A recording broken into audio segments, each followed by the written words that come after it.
On your mark, get set, podcast. Welcome to the Be Kind podcast with your host, Joe Kirkner, presented by the Animal Advocates of South Central Pennsylvania.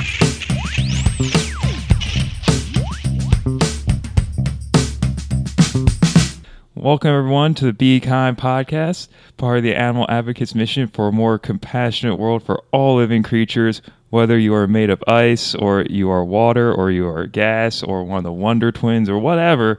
All animals are deserving to be loved, and we are making a world where they can be loved. And today, I have the honor of being joined by Mr. John Beck again. Hello. And Mr. Jason. Hi, Jason. Hi, Joe. How are you? Hi, John. Hey. Doing good today. It's a relaxing day and just taking some time to talk to some awesome vegans about awesome vegan things. How are you doing? I'm doing great. It's it's a weekend. It's a Saturday, so those are always good days. If you're not working, sun's out, which lately we've not seen a lot of the sun, so it's great to get some vitamin D too. Absolutely. And one of our episodes that talk about the importance of vitamin D, so it all ties into itself. Well, Jason, all of our listeners hopefully know a decent bit about me and John, so would you mind telling our listeners a little bit about you, what you do, and your vegan journey? Sure. Presently, I work for the York County Economic Alliance. Love what I do there. It's a great organization that's doing a lot for our community and our businesses and trying to basically make York County the best place around to live, work, and play. I've been there for a little... probably closing in on 2 years soon. And prior to that, I worked for UPMC Memorial for about, I think it was 12 years, doing communications and marketing there. Loved that. Great people. Couldn't have asked for better work families at both of those locations. I loved going to work every day and getting to meet a lot of different people and do a lot of crazy things. And then over the years, during my time at both those locations, I also was taking steps on my vegan journey, I guess you could say. I started out as a vegetarian probably about 15 years ago. It was something my wife and I both decided to do at the same time, which made it so much easier.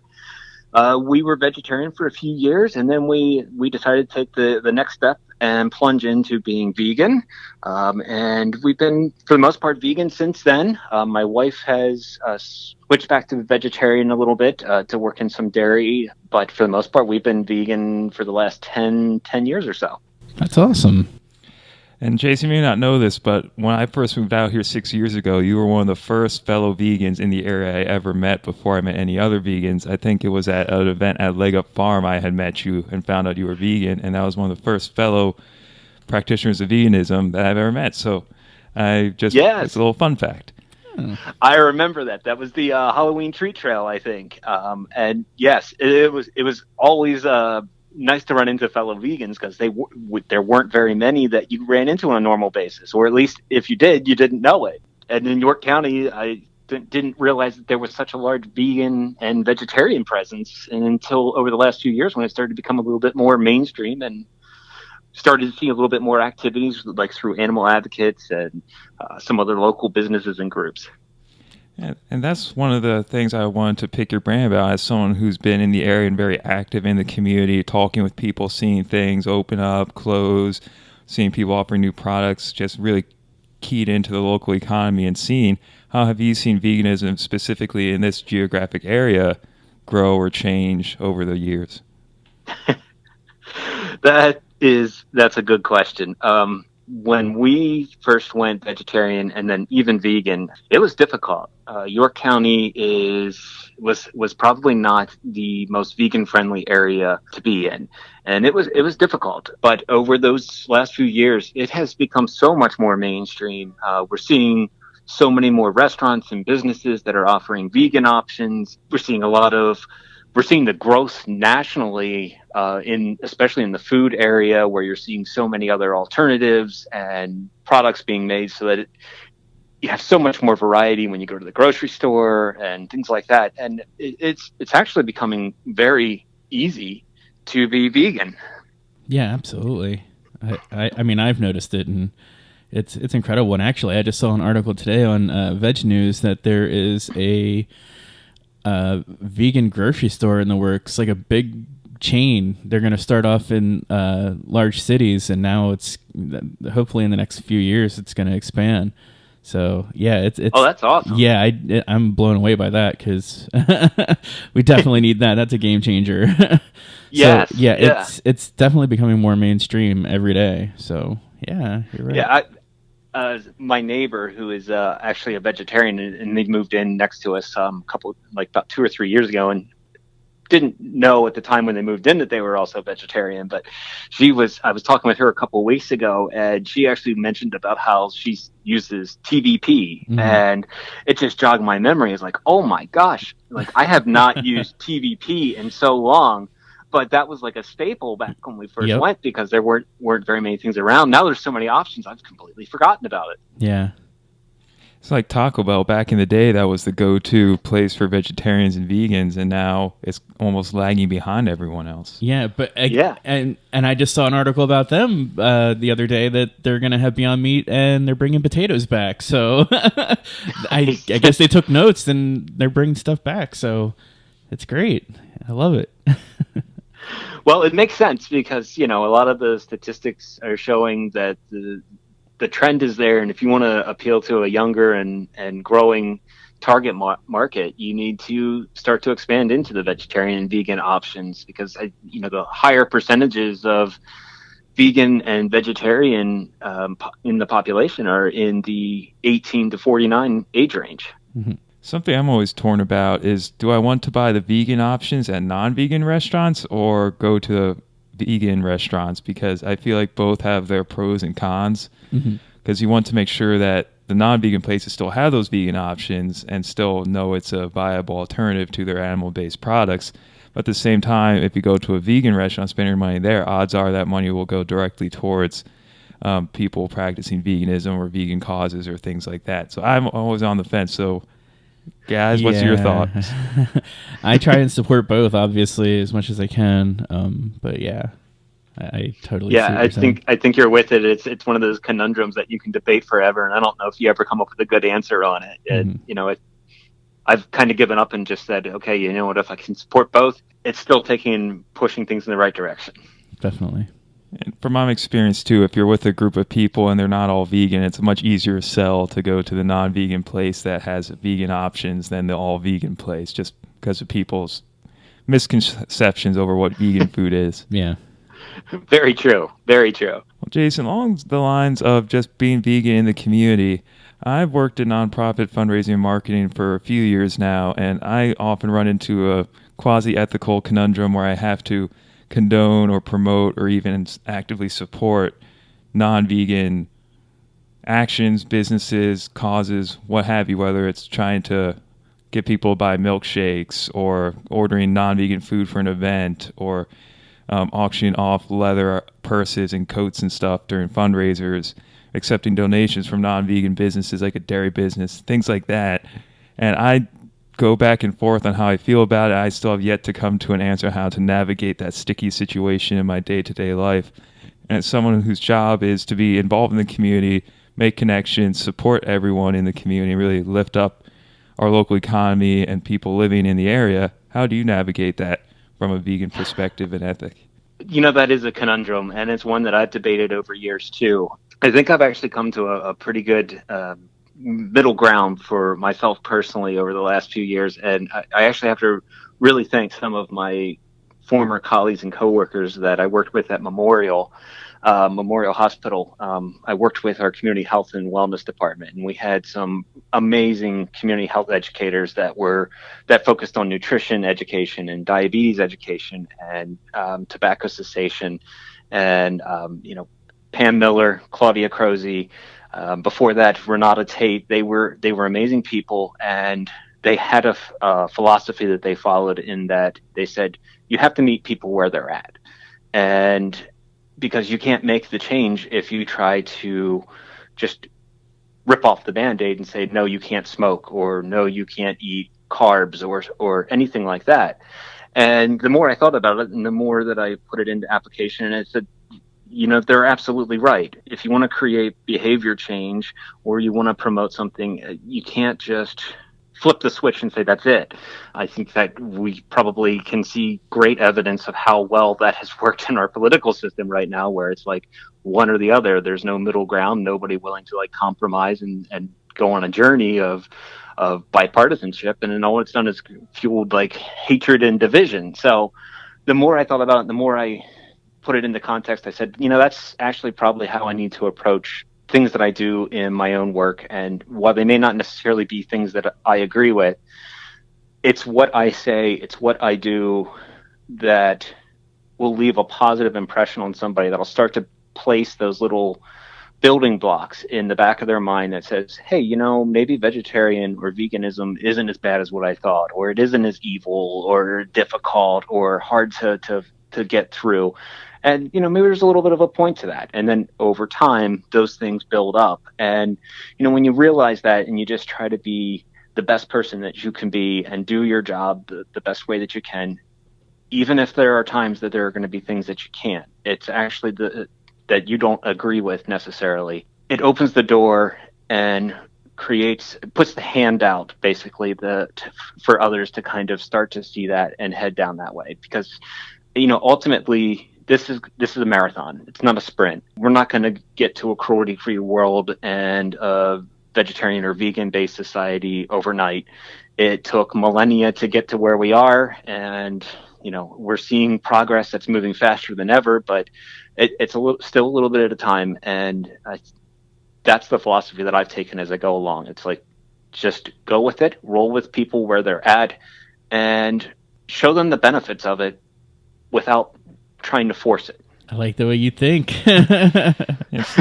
Sounds like you're just trying to be an awesome person who happens to be vegan, and then when people find out you're vegan, they go, oh, hey, that Jason guy, he was really cool, and I guess he's vegan too. I didn't realize that vegans could be normal, functioning members of society. Exactly. It's like the old saying that you get more bees or more flies with honey than with vinegar. And I want others to well, that's actually probably a bad example because honey is not exactly vegan, but I want others to come to that side. But telling them that you can't have it and being the vinegar side is not the appropriate way to do it. I think it divides and emboldens people to go against it. And ultimately, I think you do more harm than if you just kind of go along with it and basically try to influence things by being a good person, showing them what's out there, being a walking source of knowledge when somebody does ask, not being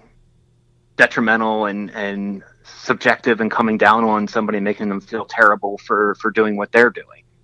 I grew up in York County. I was not vegan or vegetarian for my entire life. As a matter of fact, probably for the first 20 or so years of my life, I ate a lot of meat. That's how I grew up. It took me a journey and time to get there, and it's going to take others.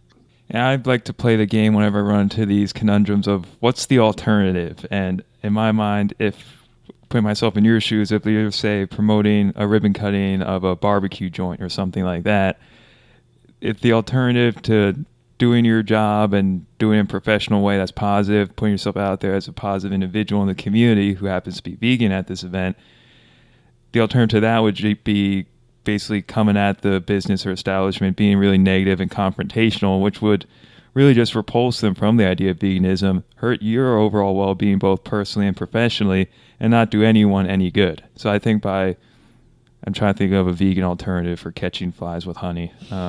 Right. Yeah. But no, you're absolutely right. Because at the end of the day, I want that barbecue business to be successful. And in time, the barbecue that they serve may be plant-based. We both know that there are some amazing plant-based options for barbecue. And, if we help promote it and we continue to live the lifestyle and get there, maybe somewhere in our lifetime we see that barbecue joint flip over to being plant-based. Perfect example of this is Roost Uncommon Kitchen in New York. They used to be, I think, Baron von Schwein, all about barbecue and pigs and all that. Yeah. And then now they have their own vegan menu because they saw the viability of vegan options. Absolutely. That is a great example. Great food, too. Oh. Yeah. So you're at the York Economic Alliance, correct? Yes. Mm-hmm. And we actually had a billboard right next to your building. Did you see that? I did. I did. What were your thoughts on that? Let's talk about that. Which one was that? That was the golden rule one. Okay. Because I remember, yes. Yeah. Yeah, and you'll have to forgive me. My mind It's flips a little bit on which one or which. I kind of just curveballed that because it just dawned in my mind. I was like, oh, wait a minute. Our billboard's right next to your building. Or it was next to your building.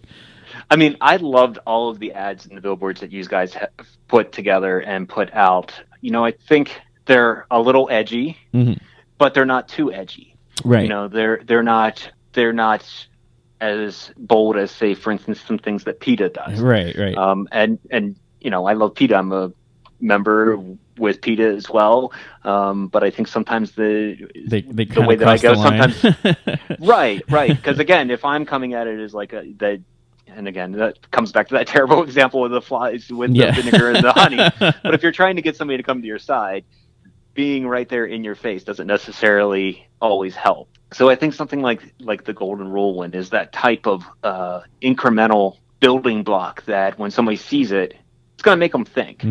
And maybe the first time they see it or the second time they see it, they're like, oh, that's terrible, or oh, that's so dumb.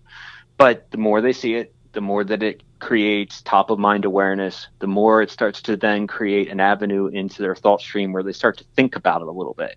And then as they start to see and hear other things, it's behavior change that we're talking about. And behavior change doesn't just happen overnight. And, I love the billboards. I thought you guys did a great job with them. Thank you. Hopefully we do more soon. And something that I think would be useful for listeners is to hear about how you personally navigate the more day-to-day routine aspects of your career or your life. For example, what kind of snacks you have, what kind of reactions you have to conversations you overhear, get involved in that go against your ethic. I know sometimes I have to bite my tongue, and sometimes I tell people that if you ever see blood coming out of my mouth, that's because I'm biting my tongue because of all these things I'm hearing sometimes. And I'm just wondering how you handle a lot of those situations. And also, everyone always likes to hear about vegan food and snacks. Sure. So full confession, I probably had various degrees and levels and strictness of veganism. There are times when I'm probably more strict than others. I know that I've got probably a lot of suits and dress clothes that have wool in them, because for the longest time it was difficult to find suits and dress clothes that weren't. Fortunately, there's starting to become more and more options on that. So I think I kind of weigh the options and the availability and go with that. Try to do the best that you can, because like everything in life, you can't always be perfect. So sometimes there are going to be some things that you have to make a sacrifice on. It's like when I'm eating at a restaurant and, you order the Beyond Burger and they ask, do you mind if it's cooked on the regular grill? No, I don't care. That doesn't bother me. I mean, I know why I'm making the choice that I'm making, and I just appreciate that you're carrying this option.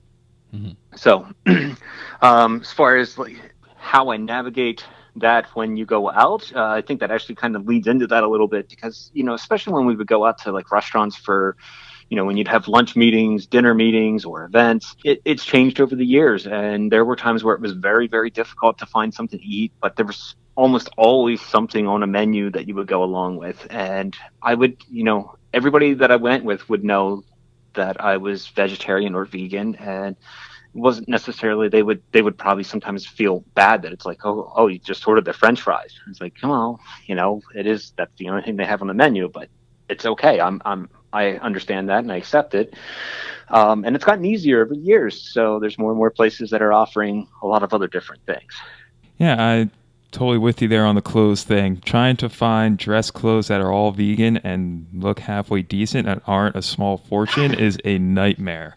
It is. Fortunately, that we're starting to see a little bit more things that there are some vegan clothiers, which are nice. But then we're also starting to see a lot more that are some cottons and also strictly like polyesters or others that are looking more and more dressy. I know you asked about like how you handle the conversations when you're fuming, and I'm going to go back and credit another one of my coworkers. I worked with another coworker at Memorial who was Joyce Page. She is one of the most amazing people that you'll ever get to know or have the option of knowing. Hopefully you don't get to know her in the work sense, because she works as a nurse, and that means you're probably in the hospital in a pretty dire situation. But I could see there were times when she would have conversations and people would say something that was definitely very edgy or very controversial, and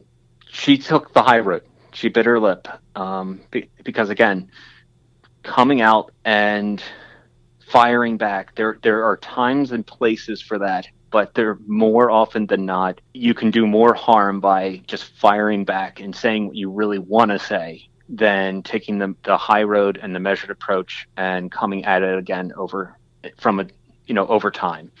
And it goes for vegetarian veganism, but it goes for everything you probably do in a professional life. Yeah, I'm totally with you there as well. I actually subscribed to the Veganuary e-newsletter this January just to see what it was like. And on today's issue, they basically said just that you have to find a way to handle those conversations. And a lot of times they recommended that humor is a great way to do it, and kind of poking fun at yourself almost. And I don't know how I feel about that, because I feel like that might belittle or demean your ethic and how strong or big a part of it is your life. But I do see the value of maintaining that positive relationship. Yeah, absolutely. And humor is a perfect way to go. And I mean, I love humor. Everybody that knows me knows that I love to crack a joke whenever I can. And even if it's taking a shot at yourself, sometimes, that's good stuff too. It just depends on it's sometimes the more difficult one, but at the end of the day, I don't mind taking a shot at myself, because people that know me also know my conviction. And if I'm going to take a shot, I think it actually probably helps to build a little bit more of a relationship there, because they're like, oh, well, it's pretty cool that they're willing to like joke about it a little bit. I know he's super serious about being vegetarian and vegan, and he has ethical reasons for that. And, it's cool he can roll with it. He's not willing to like be a total stick in the mud. Yeah, because if you're a stick in the mud and you're really difficult to be around and have conversations with, and can't take a joke, why would anyone want to follow that ethic or lifestyle? Yeah, it can be lead to a very lonely lifestyle where you're the only stick in the mud in a very large field that's empty. What are your go-to vegan snacks if, let's say, you're at an event or in the office all day and you start to get a little hangry? That's a great question. I am probably the most bizarre vegan you will ever meet. I have the most unusual food choices and eating habits probably of any vegetarian or vegan, I'm going to say maybe even in the world. First and foremost, I don't like fruits and vegetables. So generally speaking, so now I know you guys are probably like, wait a minute, how does that work? I eat a lot of carbs, and I also eat a lot of things that are probably very bad for me, a lot of snacks. I love taking advantage of things that are accidentally vegan, Oreo cookies and the sweet spicy chili Doritos, Nutter Butter cookies, and I can name off sweet stuff all day long. At the same time, I love also some meat alternatives. Beyond products I think are phenomenal. I eat carbs left and right, and when you talk about getting hit a hangry urge, that's actually something that I don't necessarily have too much. I have another part of my weird eating style is that I only pretty much eat once a day. So I pretty much go all day long without any really drive for, I gotta grab a quick bite or a quick snack. But, I love granola bars if I need to grab something quick. So there are quite a few of them out there that if you look at them, they're vegan and vegan friendly. So that's probably my go-to if I really need to grab something quick.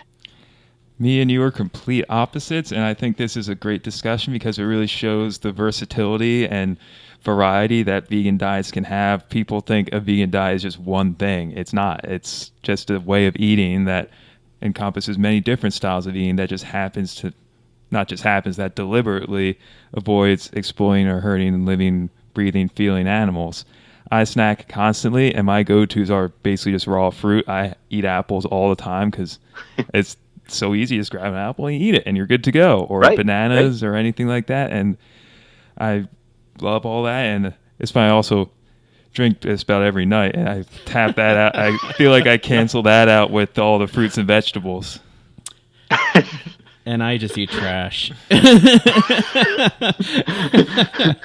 I get the feeling we have very similar diets. Yeah, absolutely.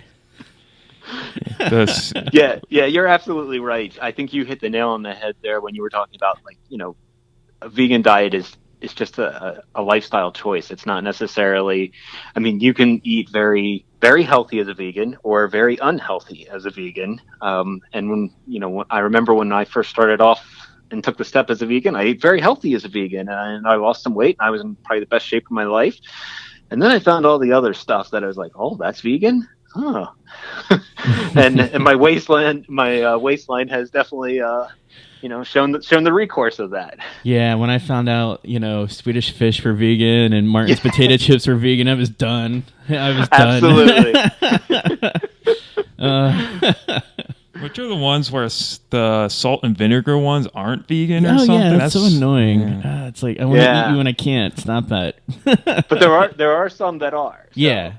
And I know that like Utz potato chips has the pickle chips, which are pretty similar tasting in some ways. Yeah, but they're great. And I'm not even a huge Utz fan, but those are really good. And I recommend those. And I don't discriminate on potato chips. I mean, if As it's long as it's vegan, I don't vegan, think yeah. I found the brand that I won't eat. Yeah, I'm with you on that too. But yeah, Martins are my go-to. But yeah, I'm with you on that. Well, Yeah, Martin's, Utz, yeah, can't go wrong. yeah, I And don't. Snyder's and the pretzels. Oh yeah. I'm so out of the loop. I could tell you about all the different kinds of apples. You got your Fuji's, your Honeycrisp, your Mutsus, Granny Smiths, Imperials, Pink Ladies, Stamens. They're all great. Yeah. Now my wife, she's just like you. I mean, she loves the vegetable side. Like, she eats nothing but the vegetables and fruit and everything like that. So we have two completely opposite dietary trends. So that actually makes life a little interesting sometimes. I can imagine. Well, we're coming up on half an hour, but I would be remiss if we didn't pick your brain about your favorite vegan restaurants in this area that you could recommend to our listeners. Yeah. Whew, that's a good question, because I don't want to miss anybody. I mean, and you feel obligation to some of the ones that were leaders first off. Nittany Pizza, I think, was probably one of the first that I remember that like really took things off, and they embraced it so much. They had like a vegan night and everything like that. So, hats off, kudos to them. Roost, as you mentioned earlier, they do a great job. Amazing options that are there. So many places downtown that are really good. Downtown York, World Grill, you can't walk away from some of the things they have. Isan, oh my gosh, some of the things they make are just out of this world. So I hit on a couple there, but at the same time, I got to give due diligence to some of the bigger places, the chains and things. Hats off to Burger King for putting the Impossible Whopper together. I've had a couple of them, and it's nice to be able to go to Burger King and feel like you did like a normal person kind of Right. 20 years ago. Can I have a piece of lettuce? Yeah.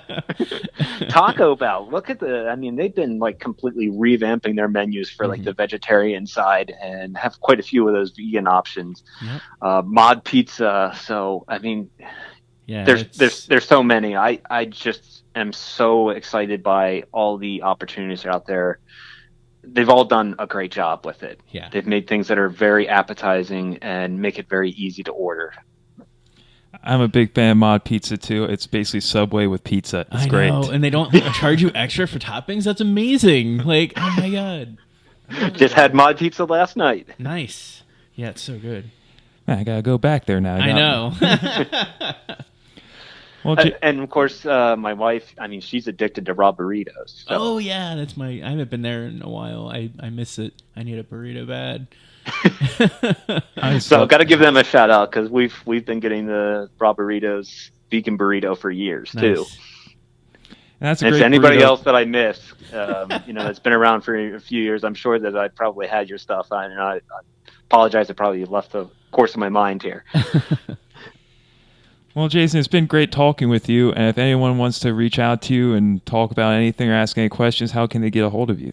Sure. The best, probably easiest way is to pull up the York County Economic Alliance website, and feel free to reach out to me through there. I'm also on Facebook. You can send me a message. I don't know what my handle is, because I never actually take a look at it. I'll put down the show notes to But help for you out. Jason McSherry, you'll probably find it. As a matter of fact, I think right now my profile photo is the same one that's actually on the York County Economic website, so it's pretty easy to find. Love to reach out, talk to anybody that has any questions, wants to know how I go 20 hours without eating, anything like that. Glad to talk through any of that. So. Cool. All right. Well, thank you so much, everyone, for listening. If you want to get a hold of the Be Kind podcast, just send an email over to bekindpodcast@gmail.com. Have a great day, everyone. Take care. Thank you so much. Thanks for the opportunity. Take care. Yep. Bye.